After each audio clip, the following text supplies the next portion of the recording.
여러분 안녕하십니까? 집값을 잡겠다는 이재명 정부가 각종 대책에 이어 고위공직자 인사검증에도 관련 기준을 마련했습니다. 정부가 최근 인사검증 서류에 다주택 여부를 묻는 항목을 추가했는데요. 다주택자인지를 물은 다음 정부 정책에 따라 주택을 처분할 의향이 있는지 확인하고 처분 계획까지 받기로 한 건데 부동산 투기 근절을 선언하며 본격적인 내부 단속까지 시작하는 걸로 보입니다. 첫 소식 홍신영 기자의 단독 보도입니다. 고위공직자 후보자들이 자필로 작성해야 하는 인사검증 관련 서류입니다. 이재명 정부가 최근 부동산 금융내역 부분에 다주택 관련 문항들을 신설한 것으로 MBC 취재 결과 확인됐습니다. 공직 후보자는 먼저 보유한 주택을 모두 서술해야 합니다. 2채 이상의 주택을 보유한 경우엔 처분할 의향이나 계획이 있는지 예, 아니오로 답해야 합니다. 처분 의향이 있는 경우엔 1세대 1주택 유지 계획을 작성하게 됩니다.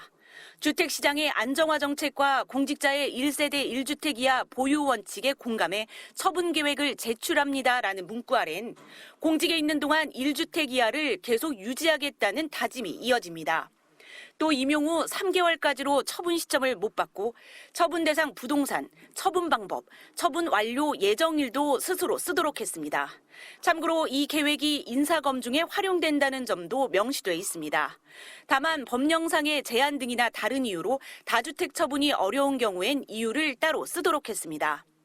이와 관련해 청와대 관계자는 다주택 보유 자체가 이 정부에서 불이익이 될 수 있겠다는 생각이 들었다며 주택 처분을 지시하거나 권고하지 않아도 검증 과정 자체가 정부의 부동산 시장에 대한 메시지로 느껴졌다고 전했습니다. 어제 이 대통령은 청와대 참모나 공직자들의 다주택 문제와 관련해 처분 지침을 내리기보단 정책을 통해 처분할 수밖에 없게 하겠다고 말한 바 있습니다. 제가 예를 들면 누구한테 이거 팔아라고 시켜서 팔면 그거는 그 정책이 효과가 없다는 뜻이에요. 제발 팔지 말고 좀 버텨줘 라고 해도 팔게 상황을 만들어야죠. 시장을 향해 투기는 끝났다고 연일 강조하고 있는 이재명 대통령. 정책이 실제로 효과를 내려면 공직자들부터 정부 기조에 발을 맞추고 규칙을 어긴 사람에겐 불이익이 뒤따라야 합니다. 이 당연한 원칙을 이재명 정부가 인사검증 단계부터 적용한 것으로 풀이됩니다. MBC 뉴스 홍신영입니다. 한국 제품에 대한 관세를 느닷없이 올리겠다는 미국이 달라질 기미를 보이지 않고 있습니다. 우리 정부의 외교통상 사령탑들이 워싱턴에서 설득에 나섰지만 별다른 성과는 없었고 트럼프 행정부가 관세 인상을 관보에 게시하려고 협의 절차를 밟고 있다는 것만 확인했습니다. 뉴욕 나세용 특파원입니다. 트럼프 행정부가 한국에 대한 관세를 다시 25%로 올리는 행정 절차를 두고 부처 간 논의에 들어갔습니다. 방미 일정을 마친 여한구 통상교섭본부장은 미국이 관보 게재 전 내부 협의 절차를 밟고 있다고 전했습니다. 미국 정부 내에서도 좀 협의 과정을 거치고 있는 그렇게 좀 파악을 하고 있습니다.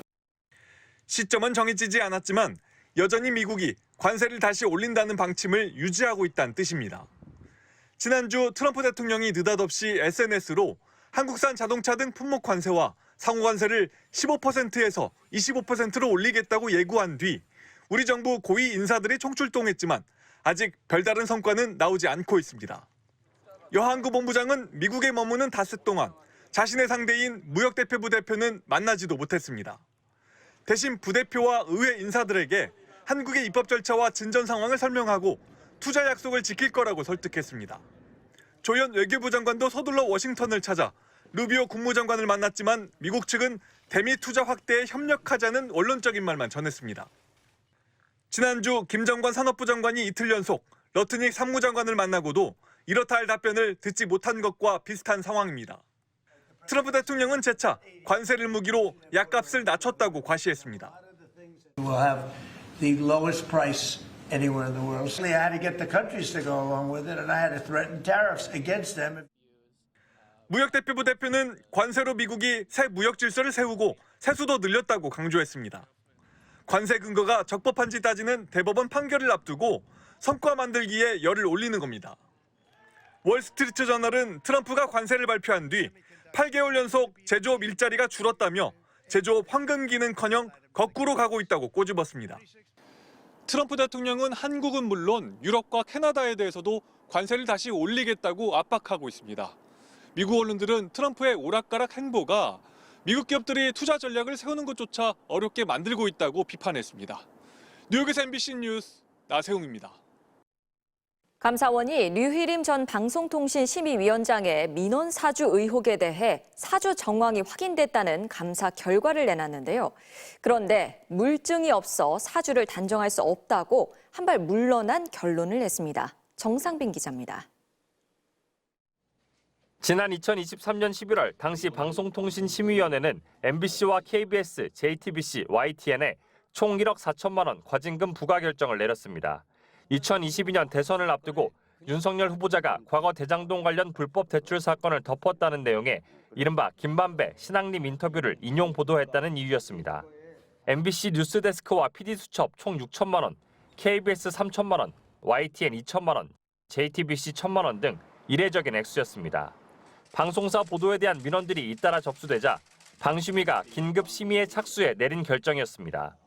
그런데 한 달 뒤 그 민원인 중 상당수가 다름 아닌 류희림 당시 위원장의 가족과 친척, 지인인 것으로 드러났고 류 위원장이 민원을 사주한 것 아니냐는 셀프 민원 의혹이 일었습니다. 감사원은 사건 발생 2년여 만에 민원 사주 정황이 확인됐다고 밝혔습니다. 류 전 위원장의 아들과 동생, 동서, 조카 등 가족이나 지인 11명이 만 이틀 동안 34건 민원을 집중적으로 신청했고 분량이나 표현 방식, 심지어는 맞춤법을 틀리게 적은 사실인 양이라는 표현까지 유사하다는 겁니다.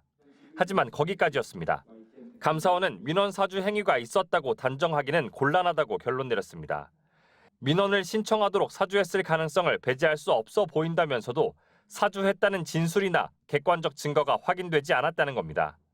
다만 동생의 민원 제출 사실을 부하 직원으로부터 보고받고도 국회에서 여러 차례 위증했다고 지적했고 심의위원회 사무처 팀장이 위원장에게 가족으로 추정되는 류 땡땡의 민원 신청 현황을 보고받은 사실이 있습니까? 없습니다. 아들이 민원을 제기한 사실을 알고도 심의 의결에 참여한 것은 이해충돌방지법 위반이라고 꼬집었습니다. 방송미디어통신심의위원회 노동조합은 감사원이 면죄부를 쥐어줬다며 시간만 끈 늑장 감사이자 알맹이 없는 맹탕 감사라고 비판했습니다. MBC 뉴스 정상빈입니다. 어제 1인 1표제 도입이 확정되면서 더불어민주당 정청래 대표가 위기에서 한숨 돌린 것 같았는데 이젠 당내에서 조국 혁신당과의 합당에 반대하는 목소리가 이어지고 있습니다. 하지만 정 대표는 전당원 여론조사 그리고 당원들과의 토론을 꺼내들며 정면 돌파 의지를 내비쳤는데요. 이재욱 기자입니다. 1인 1표제 도입을 확정지은 다음 날 더불어민주당 이현주 최고위원은 1인 1표제가 가까스로 가결됐다는 점부터 지적했습니다. 의결 정족수 미달로 부결된 지난해 12월 중앙위 투표보다 찬성률이 낮아졌는데 합당 반대 여론이 영향을 미치지 않았겠냐는 겁니다. 사실 1인 1표제는 당원 당규상 제적 과반수입니다. 그러니까 제적이 590명이기 때문에 590명 중에서 312명이 찬성한 거기 때문에 52.88% 정도로 이제 제적 기준으로 통과됐대. 최고위원인 강득구 의원도 합당 논의 중단을 요구하며 면전에서 정청래 대표를 직격했습니다. 합당 논의 당장 멈춰야 합니다. 지방선거 압승 이후에 다시 진행할 것을 공개적으로 공식적으로 제안합니다. 하지만 정청래 대표는 1대 0이나 3대 0으로 이기나 이긴 건 이긴 것이라며 의미를 축소했고 합당 반대 여론을 정면 돌파하겠다는 뜻을 밝혔습니다. 그러면서 합당 여부를 결정하는 전당원 투표 전에 전당원 여론조사부터 진행하자고 제안했습니다. 또 국회의원이 아닌 일반 당원의 토론을 활성화시키겠다고 했습니다. 토론하자 여러 번 말씀들을 하신 정작 당의 주인인 당원들의 토론은 빠져 있습니다. 국회의원과 당원들이 똑같은 당원이거든요. 동등한 발언권과 동등한 토론권을 보장해야 될 것 같습니다. 강성 지지층의 찬성 여론이 높은 만큼 이른바 당심으로 돌파하겠다는 걸로 보입니다. 원내 의견도 수렴하기로 했습니다. 내일은 합당의 부정적 의사를 밝혔던 초선 의원 모임 더민초와 6일엔 중진 의원들과 10일엔 재선 의원들과 만나 합당에 관한 의견을 들을 예정입니다. MBC 뉴스 이재욱입니다. 오늘 운전자가 브레이크 대신 가속 페달을 잘못 밟아 차량이 거물로 뛰어드는 사고가 잇따랐습니다. 이 사고로 노점상을 하던 할머니 1명이 숨지고 2명이 크게 다쳤습니다. 김성국 기자입니다. 충남 서천군의 한 시장 앞 도로. 건물 1층 약국 앞 채소 노점상에 70대 할머니 2명이 앉아 있습니다.